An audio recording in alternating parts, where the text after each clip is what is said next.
इस कहानी के सभी पात्र और घटनाएं काल्पनिक हैं, जिसका किसी भी व्यक्ति या घटना से कोई संबंध नहीं है। यदि किसी घटना के साथ इसकी समानता होती है, तो इसे मात्र एक संयोग कहा जाएगा।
दिगंत और अनंत तक धूम जायमान है। ब्रह्मनाद है विधि का वो अटल विधान है। धर्म की अधर्म पर विजय का वो प्रमाण है। जायमान है वो अटल विधान है। विजय का वो प्रमाण है। ब्रह्मांड का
अनंत असीम ब्रह्मांड, अद्भुत, विशाल, विराट, जहां असंख्य आकाश गंगाएं प्रतिक्षण बनती रहती हैं, मिटती रहती हैं। हर आकाश गंगा में होते हैं अनगिनत तारे, अनेकों सूरज, और सूरज के साथ होता है अपना सौर मंडल, जिसमें रहते हैं अनेकों ग्रह। न जाने कितने सूरज चमके और बुझ गए, न जाने कितने तारे चमके और खो गए, न जाने कितने ग्रह, कितनी पृथ्वियां, कितनी सभ्यताएं बनी, बढ़ी और खो गई समय की इस अनंत धारा में। इन्हीं अनजानी परंतु अमर गाथाओं में से एक है महागाथा ब्रह्मांड के योद्धा आर्यमान की। बहुत समय पहले पृथ्वी से लाखों प्रकाश वर्ष दूर आर्याना आकाश गंगा में एक ग्रह था, थार।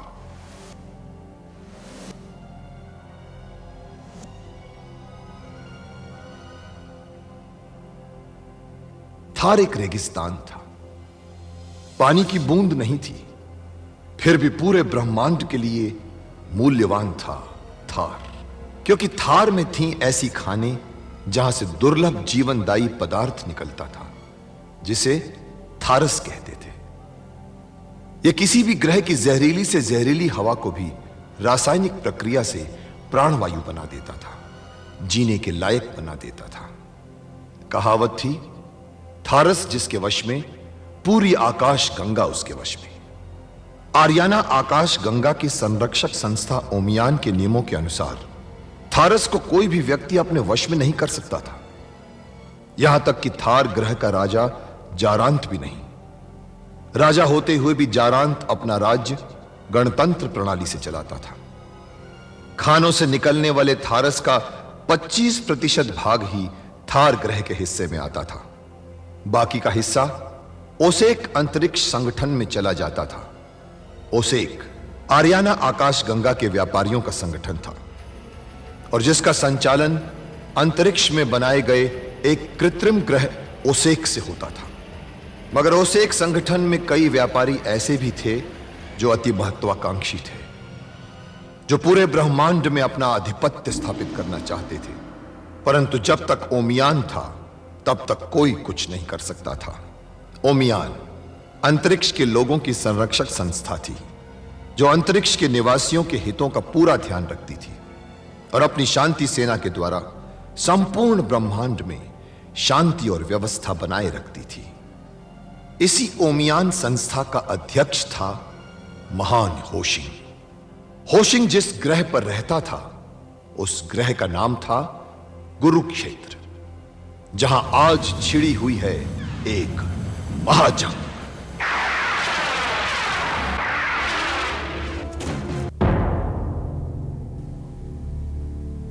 आपने ओमियान में भविष्यवाणी की थी कि रासा का पुत्र ही नारक का संहारक होगा। भविष्यवाणी तो विधाता करते हैं, मैंने तो केवल सत्य सुनाया था। हाँ, रासा का पुत्र ही नारक का संहारक होगा। तो क्या मैं रासा का पुत्र हूं? हाँ। अर्थात नारक मेरे पिता है? नहीं, परंतु नारक तो रासा को उठाकर ले गया था ना। ये जीवन बहुत रहस्यपूर्ण है आर्यमान। जो होता है वो दिखता नहीं, और जो दिखता है वो होता नहीं। तो जो कुछ भी हुआ है क्या वो सत्य नहीं था? सत्य था, परंतु एक और सत्य समय की गर्भ में प्रतीक्षा कर रहा था। कौन सा सत्य? तुम्हारे जन्म का सत्य। मेरे जन्म का सत्य? वो क्या है आचार्य? नारक जिस रासा को अपने साथ ले गया था वो वास्तव में रासा थी ही नहीं। वो रासा नहीं थी तो फिर कौन थी वो? माया। माया थी वो, रासा के रूप में उसकी विश्वस्त सहेली। माया? परंतु माया ने रासा का रूप कैसे धारण कर लिया? यह तो सवितान आश्रम की शिक्षा का प्रभाव था। सवितान आश्रम? ये सवितान आश्रम क्या है आचार्य? आर्यमान, सवितान आश्रम महिलाओं का एक ऐसा आश्रम है जहां पर महिलाओं को आत्मरक्षा के अनेकों प्रकार की शिक्षा दी जाती है। उसमें रूप बदलने की कला भी सिखाई जाती है। जैसे ही रासा को पता चला कि नारक ने सुरक्षा घेरा तोड़ दिया है और वो किसी क्षण भी आ सकता है, तो उसने अपने पिता और जाबुग्रह को बचाने के लिए नारक के विवाह प्रस्ताव को स्वीकार कर लिया। जब वो अपने कक्ष में पहुंची तो वहां कोई और उसकी प्रतीक्षा कर रहा था।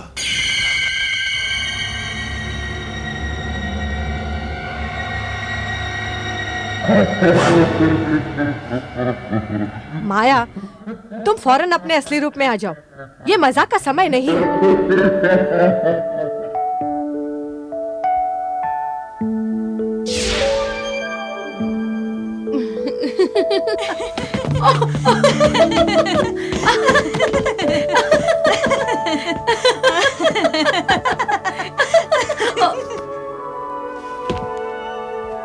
क्या बात है रासा? महाराज ने क्या निर्णय लिया? निर्णय महाराज ने नहीं, निर्णय मैंने लिया है। मुझे जाबू की रक्षा के लिए नारक से विवाह करना ही पड़ेगा। तुम अपना जीवन नष्ट करना चाहती हो? और कोई मार्ग भी तो नहीं है। मार्ग है रासा। हम सवितान आश्रम की बहनें हैं। हमारे पास दिव्य शक्तियां हैं। हम उनका प्रयोग तो कर ही सकते हैं। वो कैसे?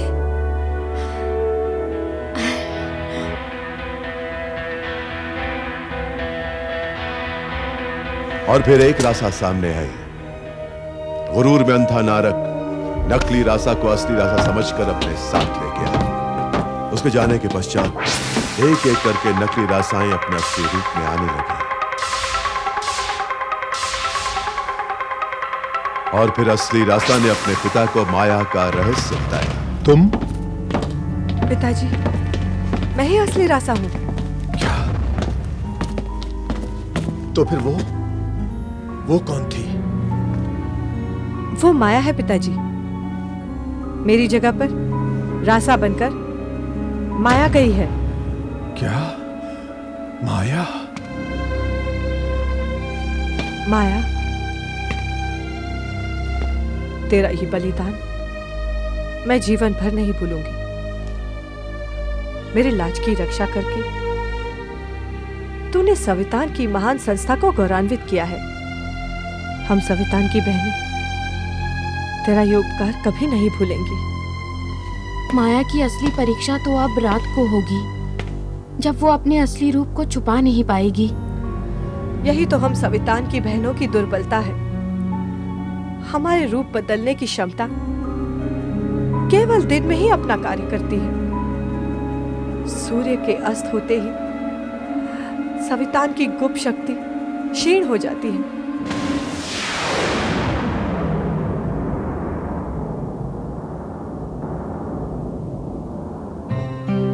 उफ, सूरज अस्त हो रहा है। अगर सूरज अस्त हो गया तो मेरा रूप बदल जाएगा। भेद खुल जाएगा कि मैं रासा नहीं हूँ। उफ, ये नारक आने में देरी क्यों कर रहा है? महासामंत नारक को बधाई हो। महासामंत नारक को बधाई हो। आपके विवाह की बधाई हो। आपके विवाह की बधाई हो। महासामंत नारक की जय हो। महासामंत नारक की जय। महासामंत नारक की जय। आपको विवाह की बधाई हो। आपको विवाह की बधाई हो। आपको विवाह की बधाई हो। अच्छा, तो आपको हमारे विवाह की सूचना मिल ही गई। हमें ही क्या, आपके विवाह की सूचना संपूर्ण आर्याना आकाश गंगा को मिल चुकी है। आप लोगों का बहुत बहुत धन्यवाद। महासामंत नारक, वाकुम ग्रह के महाराज जोकान की तरफ से आपको बधाई हो और उन्होंने आपके आयुध उद्योग के लिए अपनी खनिज संपदा का उपयोग करने की अनुमति दे दी है। अब आप अपना व्यापार शुरू कर सकते हैं। महाराज जोकान को महासामंत नारक की ओर से धन्यवाद कहिएगा। महासामंत नारक, कांचा ग्रह के महाराज कांचन ने संविधान की श्रेष्ठ शिष्या राजकुमारी रासा से विवाह के उपलक्ष्य में बहुत बहुत बधाई भेजी है और साथ ही कामना की है कि आपकी कीर्ति, यश और समृद्धि संपूर्ण जगत में फैले। महाराज कांचन को बहुत बहुत धन्यवाद। और महाराज कांचन ने आपके उस प्रस्ताव को भी स्वीकार कर लिया है जो कि आपने कांचा ग्रह के विकास के लिए भेजा था। हम महाराज कांचन के आभारी हैं। सामंत वाकम, आप थोड़े ही दिनों में देखिएगा, उनका कांचा ग्रह सोने की तरह चमकने लगेगा। महासामंत नारक, तारका ग्रह के अध्यक्ष ने आपकी उस एक व्यापार संघ की सदस्यता स्वीकार करने का निश्चय कर लिया है तथा आपको व्यापार कार्यक्रम आरंभ करने की अनुमति दे दी है। ये हुई ना समझदारी की बात। सामंत मनु, हम तुमको राक्षा ग्रह के व्यापार तंत्र का अध्यक्ष नियुक्त करते हैं। धन्यवाद महासामंत नारक। महासामंत नारक, ओमियान संघ ने थार ग्रह के थारस का ठेका अब स्वतंत्र रूप से आपको दे दिया है। वाह वाह सामंत नाहर, क्या समाचार लाए हो। इस खुशखबरी के लिए तुम्हें उचित पुरस्कार दिया जाएगा। धन्यवाद महासामंत नारक, आपका विवाह आपके लिए शुभ साबित हुआ है। आप लोगों का धन्यवाद।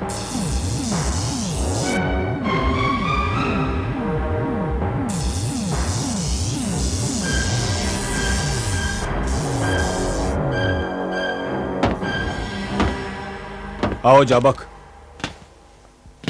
महासामंत नारक की जय हो। थारस का ठेका स्वतंत्र रूप से मिलने पर आपको बहुत बहुत बधाई हो।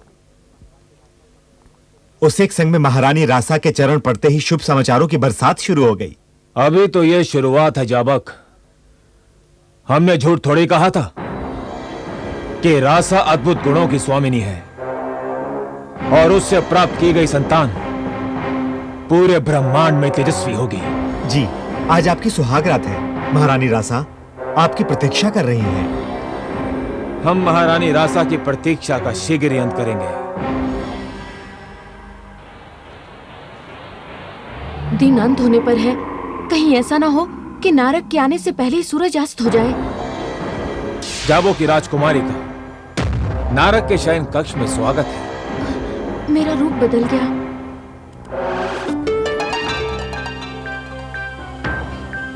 प्रकाश क्यों बुझा दिया रासा?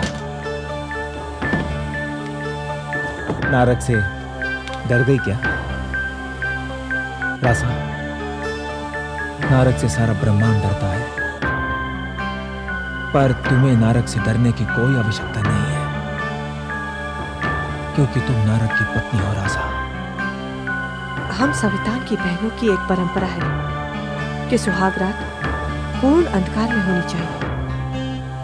इससे माता की पूरी शक्ति और पिता का तेज आने वाली संतान को मिलता है। क्या आप नहीं चाहेंगे कि आपकी संतान को आपका तेज और मेरी शक्ति मिले? रासा,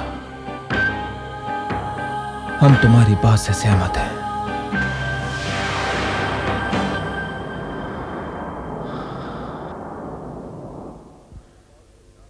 ये तो ठीक है, और फिर नारक को पता चल ही जाएगा कि जिसे वो रासा समझता है वो रासा नहीं माया है, और फिर वो माया को भी जीवित नहीं छोड़ेगा। हम पर भी वो फिर से आक्रमण कर सकता है। पिताजी, हम किसी पड़ोसी ग्रह से संधि तो कर सकते हैं जिससे वो संकट में हमारी सहायता कर सके। नारक के भय से कोई तैयार नहीं होगा, कोई तैयार नहीं होगा। केवल एक तैयार हो सकता है। कौन? थार नरेश चारांत। चारांत? चारांत? चारांत वीर अवश्य है, परंतु उसकी सेना छोटी है और उसके पास उतने शक्तिशाली अस्त्र शस्त्र भी नहीं है जितने नारक के पास है। उसके पास सेना ना सही, साहस तो है। उसके पास अस्त्र शस्त्र ना सही, बुद्धि तो है। पिताजी, आप जारात के पास मेरे विवाह का प्रस्ताव भेज दीजिए। बेटी, परंतु जारान विवाहित है, नासा उसकी पत्नी है। नासा के पास उसे देने के लिए उत्तराधिकारी नहीं है। आप थार ग्रह पर दूत भेज दीजिए।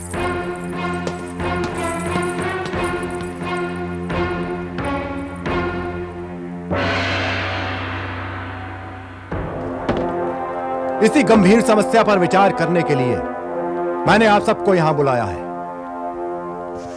हमें सूचना मिली है कि नारक, जिसके पास थारस निकालने का अनुबंध है, वो उस अनुबंध की शर्तों को तोड़कर निर्धारित मात्रा से अधिक थारस निकाल रहा है।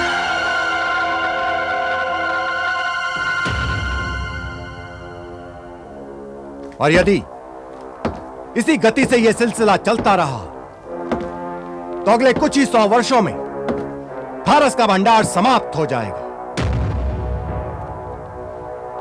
और जिस दिन थारस का भंडार समाप्त हो जाएगा, थार भी समाप्त हो जाएगा। महाराज, इसमें इतना निराश होने की आवश्यकता नहीं है। महान होशिन ने ओमियान में भविष्यवाणी की कि थार में एक बार वर्षा अवश्य होगी और उसके बाद यह थार फिर एक बार हरा भरा ग्रह बन जाएगा। हम भी उस भविष्यवाणी से अवगत हैं शुक्रांत। हमारे ज्योतिषियों ने गणना करके यह भी कहा था कि थार पर बरसात उसी क्षण होगी जिस क्षण थार का मुक्तिदाता थार की महारानी के गर्भ से जन्म लेगा। और आप सभी जानते हैं कि महारानी नासा का गर्भ भी थार की भूमि की तरह बंजर से धुआ है। परंतु महाराज, इसमें महारानी नासा का कोई दोष नहीं।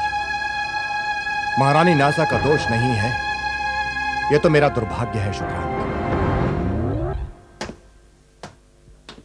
महाराज की जय हो। जाबुग्रह के महाराज शोण का दूत अपने अंतरिक्ष यान को यहां उतारने की आज्ञा चाहता है। महाराजा शोण का दूत? ठीक है, उसे उतरने की आज्ञा दे दी जाए। जो आज्ञा महाराज।